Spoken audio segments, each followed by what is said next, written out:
గజేంద్ర మోక్ష ఘట్టములో గజేంద్రుని యొక్క పూర్వజన్మములు పరీక్షిత్ మహారాజుకు వివరిస్తున్న శ్రీ సుఖ మహర్షి శ్రీ భాగవత పద్యములు భావార్థములతో సహా శ్రీహరి దయ వలన పునర్జన్మ వంటి బ్రతుకును పొందిన గజేంద్రుడు మునుపటిలాగానే తన ఆడ ఏనుగులను తన తొండంతో మెల్లగా తాకాడు.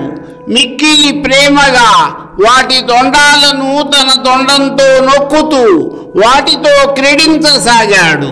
తరువాత ఏమి జరిగింది? దళిత పాపుడగుచు తన లోకమునకేగినప్పుడు శౌరికేలనంటి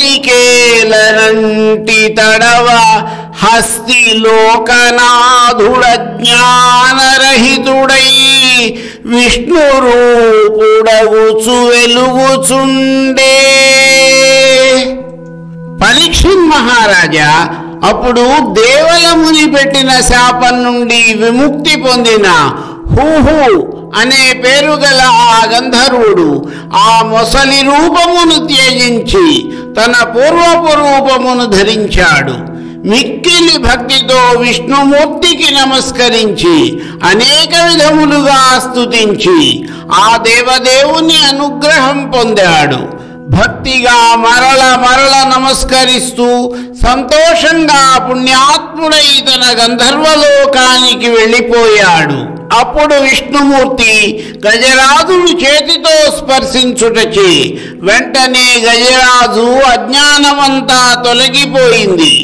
అతను విష్ణుదేవునితో సమానమైన రూపమును పొంది ప్రకాశించాడు. సుఖమహర్షి పరీక్షిత్ మహారాజునకు గజరాజు యొక్క పూర్వజన్మను గురించి ఈ విధముగా వివరిస్తున్నారు.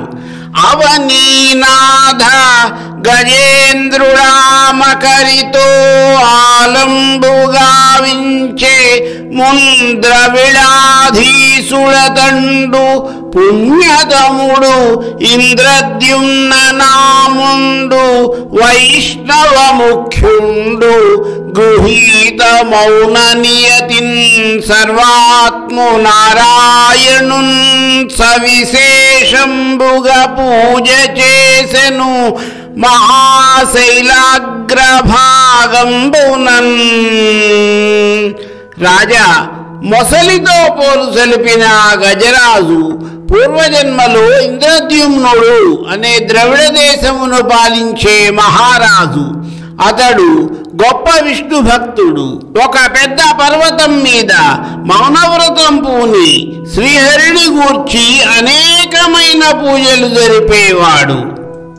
ఒకనాడాన్రుపుడచ్యుతున్ మనసులో ఊహించుతున్ మౌనియై అకలంక స్థితి నున్నచో కలసండ చోటగిన్ వచ్చి లేవక పూజింపకయున్న మౌనిగని నవ్యక్రోధుడై మూఢా లుబ్ధా కరీంద్రోత్తమయోని ముట్టుమని శాపం బిచ్చే భూవల్లభా.